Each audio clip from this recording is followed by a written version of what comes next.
Here is another in NBC's great parade of new shows.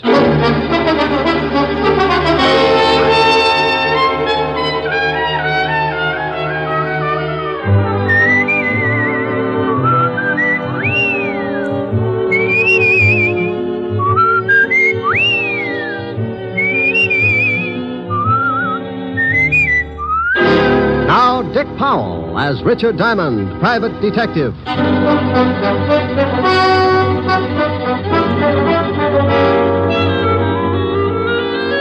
Hello there, this is Diamond.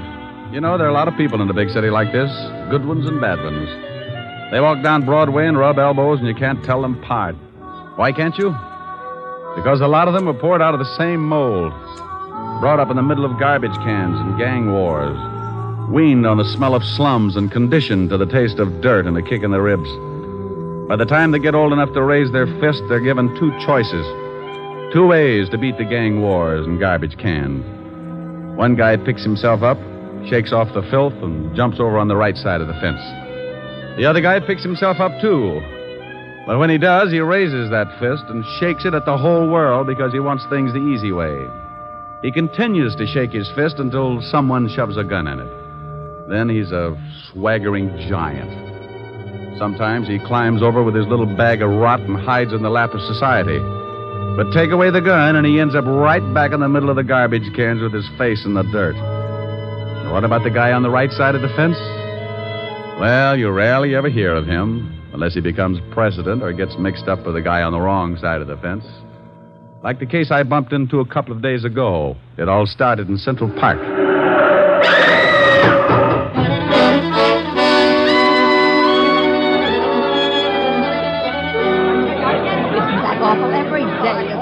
What happened? Some girl got run over. That young guy over there ran over her with his car. I came up right after it happened. He was leaning over her and crying. A little late for crying, I'd say. Says he didn't kill her. Says someone pushed her in front of his car.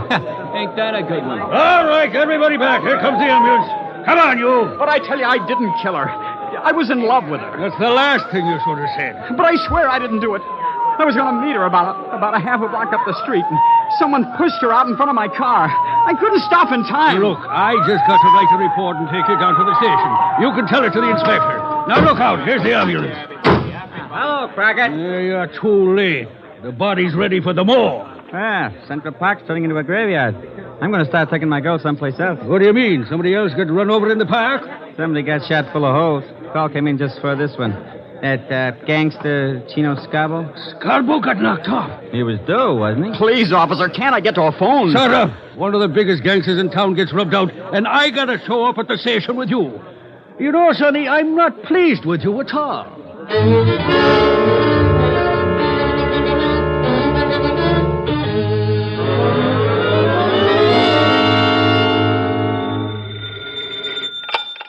Diamond Detective Agency, corpses designed with you in mind. Rick, Oh, hello, Helen, baby. where do you get all those awful slogans? Ghost Rider. Ho, ho, ho. Get it?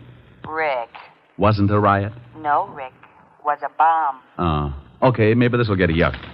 Oh, here's a beaut. Are you lonely? Join the Lonely Souls Club and find your perfect soulmate. All ages. Guarantee satisfaction and money refunded. I wonder if Mighty Joe Young knows about this. Rick, what are you talking about? I'm reading the personals. Hey, get a load of this one. Will give ride to coast, must be young companion, pretty, easy on the eyes. Think I ought to apply, baby? You're ridiculous. Oh, here's an odd one. Anyone witnessing unusual accident at the 72nd Street Transverse, 11 p.m. Wednesday night, when young girl was killed, called Skylar 6036. Urgent. That's in Central Park. Yeah, somebody's got troubles. Mr. Diamond? Hold it a minute, baby. Yeah, I'm Diamond. What can I do for you? I want to hire you. Helen. Yes, I know. Bye. $100 a day in expenses, sir. That's your fee? Yep. I like to give it to the prospective client first. If he turns green and faints, we both save a lot of time and talk. How do you feel? About the fee? Fine. Well, what else is bothering you? My son is being held on a manslaughter charge. Well, if he killed somebody, that's a job for the police. But he didn't do it intentionally. The girl was shoved in front of his car. That's his story. Yes, it is. And I believe him. Who was the girl, and why do you think anyone would want to kill her? Her name was Jean Cooper. My son was in love with her. Why anyone would want to kill her, I really can't say. Uh-huh. Your name and your son's name, where he's being held. My name is Cook, Earl Cook. My son's name is Tom. He's at the 5th Precinct Police Station. Oh, wouldn't you know it? I beg your pardon? Forget it. What's your business, Mr. Cook? Politics. Where can I reach you? I live at 261 Riverside Drive. My phone is Skylar 6036. Hey, wait a minute. What's the matter? I don't know. That phone number's familiar. Where did your son run over this girl, Mr. Cook? The 72nd Street Transverse. 11 o'clock Wednesday night? Why, yes. How did you know? I read the papers. This your ad in the personal column? Yes, it is. You see, the police claim there were no witnesses, but I had hopes that there might have been someone who had seen the accident. Well, if anyone called you, let me know. Now, I'll take $100, Mr. Cook. That's a retainer in case I run into trouble and have to get buried in a hurry. I hate to strain my relatives. He wrote me out a check, and I closed the office and headed for the 5th Precinct Police Station. An automobile death isn't exactly up my alley, but if someone had pushed the girl out in front of the car, then it was murder. And that was a territory I knew my way around in. Well, good morning, Sergeant Otis. Oh, where did you come from, Shamus? Sugar and spice and everything nice. Huh? That's what little boys are made of. You're crazy. That's what little girls are made of. Why, Sergeant, you peeked. You want to see the lieutenant? I think that would be lovely. Go on in. Oh, Otis. Huh? I just had a horrible thought. Yeah? Wouldn't it be awful if there was a whole room full of you? Hello, Walt. Diamond, you get out of here. Every time you wander into this office, I grow another ulcer. Why, Walt, I'm surprised at you. Well, you wouldn't be if you had to listen to Otis bellyaching all over the precinct 12 hours a day. Why don't you leave that poor guy alone? Don't listen to him. Don't listen to him. How can I help it? He screams so loud only dogs can get with it. Have you got a boy booked here on the manslaughter charge, Tom Cook? Yes, we have. I knew darn good and well you'd be springing something before you'd sit down and act like a normal human being. What do you want Cook for? He ran over a dame last night, and that's that. Maybe you want to give him a driving lesson? You're turning blue again, Walt. I'll light up like a pinball machine if you don't start giving me some peace and quiet. Can I see Cook? No, you can't. Well, why not? I know you. You'll end up by proving he wasn't even in the city last night. Before the day is gone, we'll be booking Otis for the killing. Did he do it? Who? Otis. Now, you stop that. Don't you dare start that routine again. I'm the biggest sucker in the world for that thing, and I admit it, but I am prepared. I know who's on first base today. Who? Williams. He's playing for... Otis! Yeah, Lieutenant? Yeah, Lieutenant. Is that all you can say? Take Diamond down to see that guy Cook. And if you let him back in this office, I'll break every bone in your fat head. Yeah, Lieutenant. Oh, where is that bicarbonate? Bye, Walt. I left Walt coming on like Vesuvius, and Otis took me down in the tombs to see Tom Cook. Cook was a man about 25 or 26, put together like a high jumper. He had sandy hair and a nice face. Also, he looked pretty worried. I tell you, Mr. Diamond, I didn't intentionally run over Jean. She called and asked me to meet her in the park. Why? Well, we always met there. Oh. You say she was pushed in front of the car? Well, that's what it looked like. There were some bushes right near the sidewalk. She came flying out of them and fell in front of me before I could put on the brakes. What did she want to see you about? It was personal. Now, look. You're up on a manslaughter charge. You can get a lot of time for that. Now, what did she want to see you about? I can't tell you. I just can't tell you.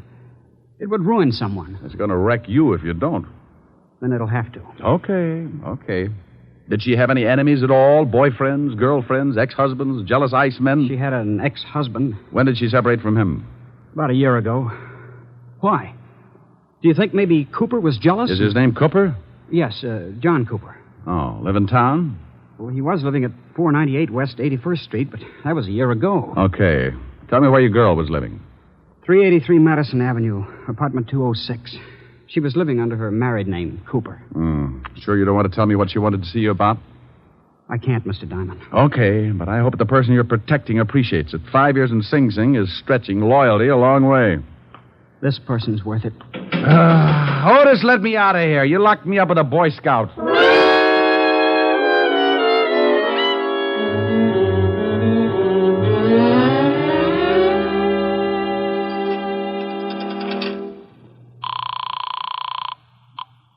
Yes? Mr. Cook? Yes? Who's this? This is Diamond. Diamond, I'm so glad you phoned. Oh? Remember my ad in the personal columns? Yes? Well, But I just received a call from someone who claims he saw a man push a girl in front of my son's car. Oh. He said he was in a hurry, so he didn't wait around to see the rest. Can you imagine that? In too much of a hurry to stay round. No, I can't imagine it unless he was running away from something, didn't want to be caught. Did he tell you anything else? No, I asked his name, but he hung up. Oh. Well, if you hear from him again, call Lieutenant Levinson of the 5th Precinct. And I'll call you later. All right, Mr. Diamond. But now I'm sure my son is innocent. Well, I hope I can come up with more than your confidence. I knew a guy who yelled frame all the way to the electric chair. They fried him like a lean pork chop.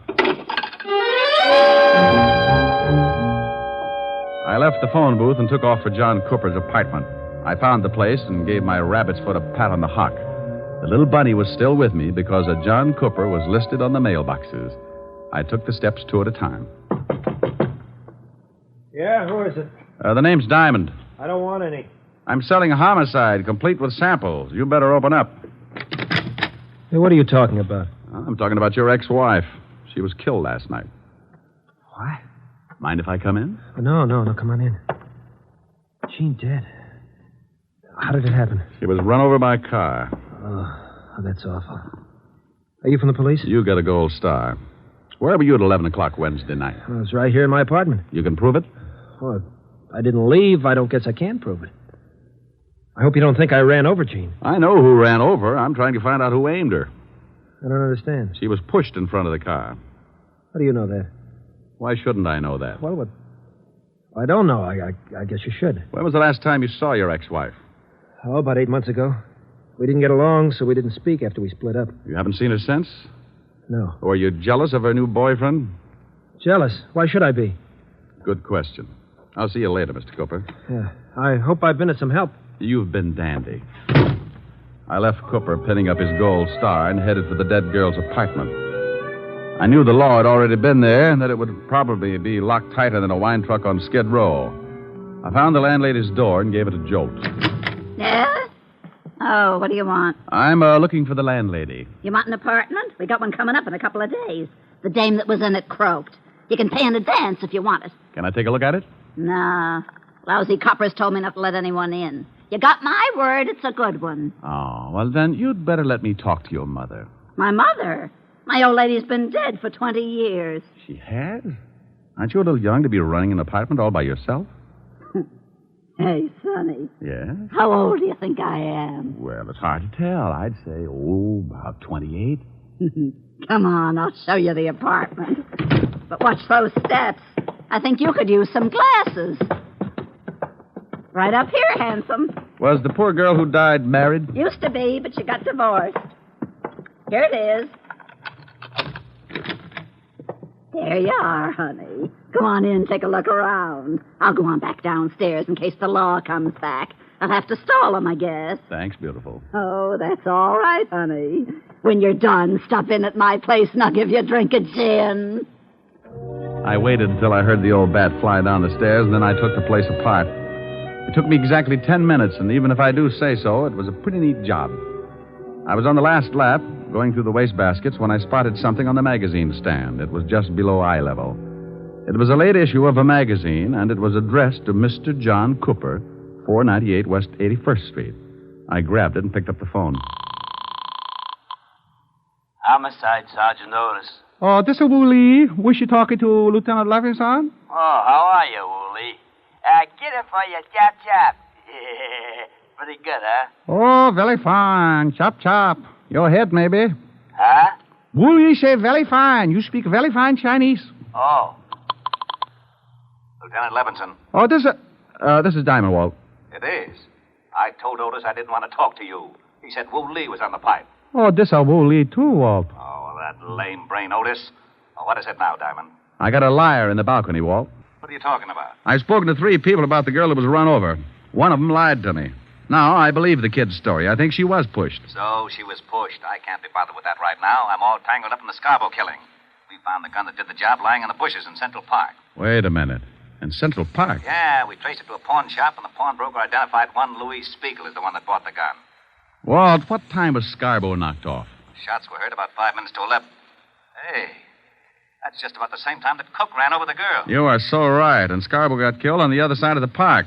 About 5 minutes to run to where the girl got run over. Now, what are you getting at? If you know something about this Scarborough killing, I Walt, want you... some guy called Tom Cook's father and said he saw the girl shoved in front of the car. He wouldn't tell his name because he said he'd get in trouble. Probably a crank. No one would duck out on a deliberate murder. Unless he just rubbed out New York's biggest gangster. Hey. Yeah. Have you got Louis Spiegel on tap? No, he's hiding out. Oh. Well, do me a favor. Check your files and see if you've got a record on a John Cooper. The dead girl's ex-husband? Yeah, then I'll call you back. I've got a guy who might show us where we can find Louis Spiegel and the guy who pushed the girl in front of the car. Killed two birds with one stone. It's quite a billiard shot, but give my little stool pigeon 2 bottles of fermented grape juice and he can run the table. I left the apartment and slipped by the landlady's door. I knew she was building a party because I could smell the 100 proof clear out in the hall. I ducked out on the street and headed for Skid Row in a place called the Parrot Club. When I went in, I spotted my man sitting in his usual spot at the bar. His name was Wilbur Truitt. Ah, greetings, Bucko. You have come just in the nick. Not having the necessary funds to purchase another bottle of strength, I asked yon bartender to put it on the cuff. Wilbur, Whereupon he handed me this can of rat poison. It turned out to be rather soothing in a toxic sort of way. Bucko, you know me. I do not wish to deprive the little rodents of their daily constitution, so I would much rather nurse on the succulent end of a bottle. Wilbur, I'm looking for someone. I have been looking for someone all my life, preferably a brewery owner. Bartender, bring me a bottle. Oh, noble sir, your overkindness doth wring tears from me. I do embrace your offer. Now, you don't wrap your hooks around this jug until I find out where Louis Spiegel is. That is indeed a difficult problem. Mr. Spiegel carried a rather large gun under his arm. Then if I sit here and gaze at that bottle for any great period, I shall become cotton-mouthed and surely choke to death. Mr. Louis Spiegel might be found in the freight yards, hiding in an old shack at the end of 50th Street now. Bucko, I'm rusting. Here you are, Wilbur, and thanks. Farewell. Lord knows when we shall meet again. I have faint, cold fear thrills through my veins. But no matter. I have never let a cork confuse me before. Bartender, a corkscrew, and bring the cat. I owe him a drink.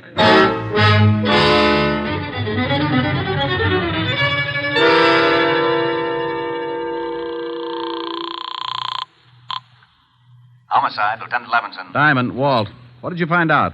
John Cooper has no record. Uh-oh. But George Kingsley has. Oh, alias? Yeah. George Kingsley, alias John Cooper, did 10 years for embezzlement. Oh, fine. Thanks, Walt. Now, here's the pitch. Lou Spiegel is in a shack in the freight yards at the end of 49th Street, North River. Get some men to surround the place and have Otis pick up John Cooper and bring him down there. I'll be there in half an hour and give you a couple of killers.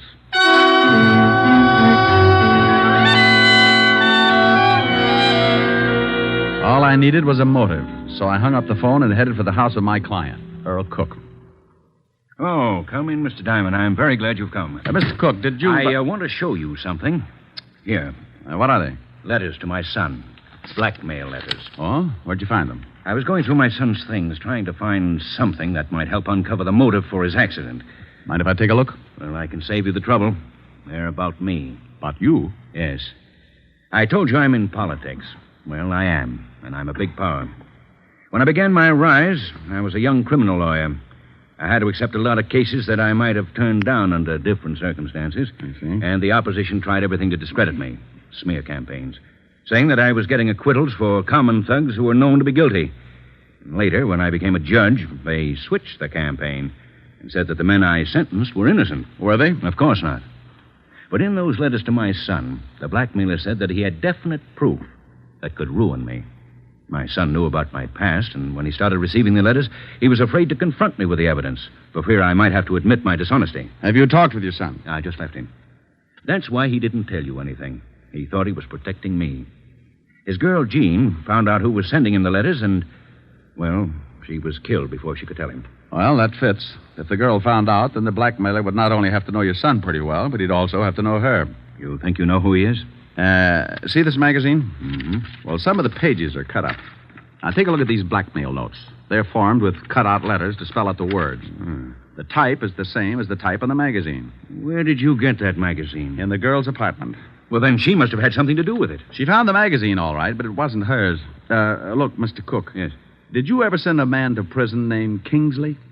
Yes, I believe so. For embezzling.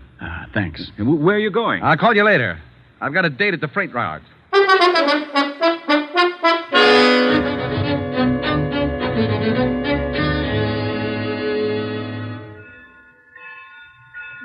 Oh, hello, Rick. We've got Spiegel boxed up. He's in that shack down there. Will he come out? If he does, it'll be feet first. Well, I guess he'd rather have it that way. Any shooting? He tried a couple, but I had the boys hold their fire until you got here. I see. Where's John Cooper? Otis hasn't showed up with him yet. Let me use your loudspeaker, Walt. Oh, sure, go ahead, but keep your head down. Spiegel, Lou. Why, that lowlife, I'll blast him to kingdom come. Hold it, Walt. Spiegel knows me. Louis, this is Diamond. I want to talk with you. You better get out of here, Diamond. This ain't none of your business. Lou, you've got my word there'll be no shooting. I want to talk to you. Look, Diamond. I know they want me for the Scarborough killing, and I say, okay, I done the job. But I'm allergic to electricity, and I don't like cops.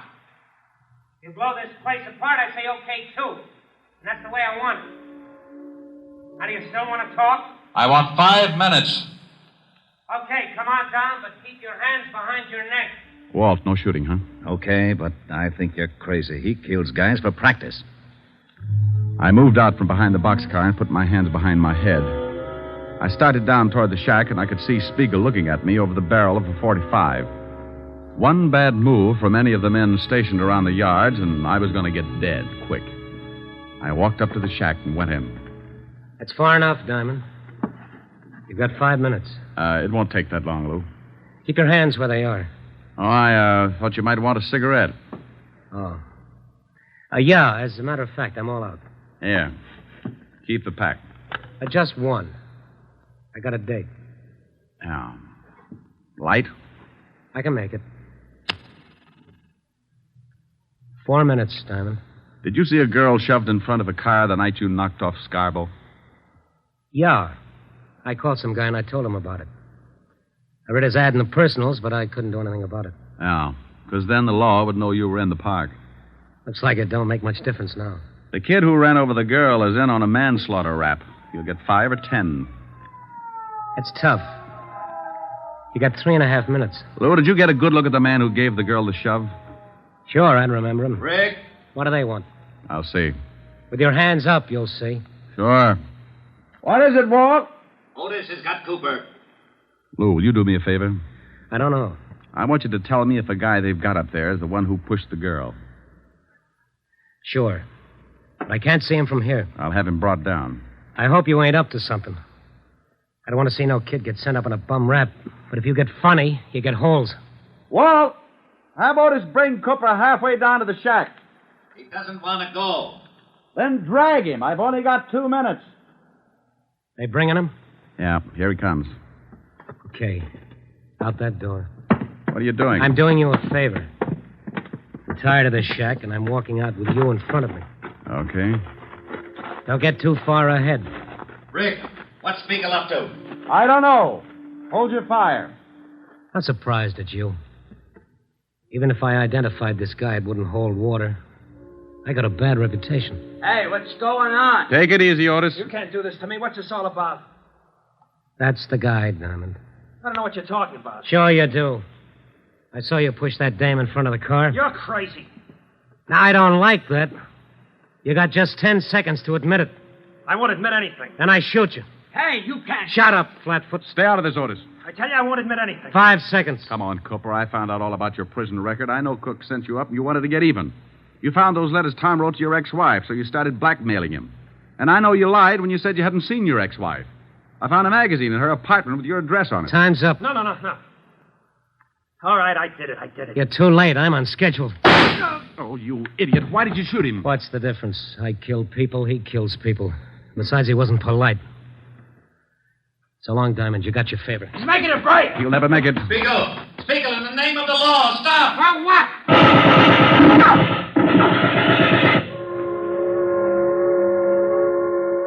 got him. They sure did. You know something? He wasn't such a bad guy. Wasn't he? I guess he's killed a dozen people in his time, but maybe you're right.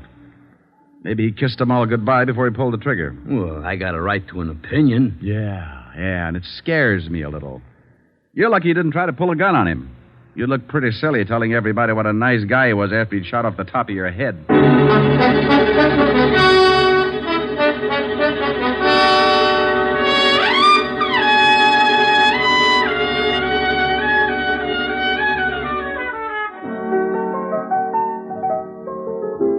Rick, how do you want it? Lots of lemon, honey. What's that you're playing? I don't know. It says on the sheet music for kazoo and voice. You idiot. Here, see how this tastes. Oh, that's swell. But can't you drop a mussel in it or something? Now, that's plenty strong. Oh. The last time you complained about my weak drinks, Francis had to carry you home piggyback. Yeah, remind me to buy him a saddle. I hear they let the cook boy out of jail this evening. Well, how the dickens did you know that? Never mind, I find out things. You have been snooping. Well, you won't tell me anything about your cases. How did you find out? Helen? No. You'll be sorry. Here. You sing this, and I'll tell you how I found out. Well, I don't know whether I can. Your lips tell me no, no, but there's yes, yes in your eyes. I've been missing your kissing just because I wasn't wise. I'll stop my scheming and dreaming, 'cause I realize your Rick, that's wonderful. Oh, okay, now make like a truth serum, or I sing 20 courses of McNamara's band. Well, I was looking for you, so I called Walt Levinson. He told me all about it. Very elementary, my dear Diamond. Oh, get her. Do I look smug? Close your eyes and let's see. Now, that's silly. Why do I have to close my eyes? Close your eyes. Oh, that's better.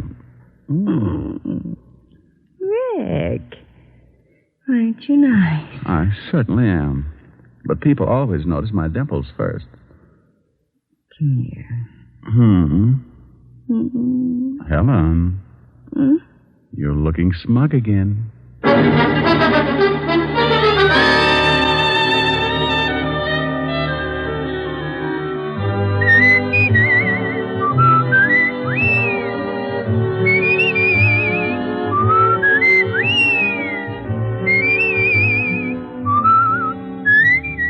You have just heard Richard Diamond, Private Detective, starring Dick Powell. Helen was played by Virginia Gregg, Lieutenant Levinson by Ed Begley. Also in our cast were Wilms Herbert, Eleanor Audley, William Johnstone, Sam Edwards, David Ellis, and Frank Lovejoy. Music was under the direction of Frank Worth. Richard Diamond is written by Blake Edwards and directed by Richard Sandville. And now, Dick Powell. Friends, I want to remind you of the wonderful group of programs NBC has on tap for tomorrow afternoon and evening. Shows like Hollywood Calling, Guy Lombardo, Four-Star Playhouse, The Ethel Merman Show, and the NBC Symphony. For the best in radio listening tomorrow and always, keep your dial tuned to your favorite NBC station. Dick Powell soon will be seen in the screen version of the best-selling novel, Mrs. Mike. Now, this is Eddie King inviting you to be with us again at the same time next week when we will again bring you Dick Powell as Richard Diamond, Private Detective.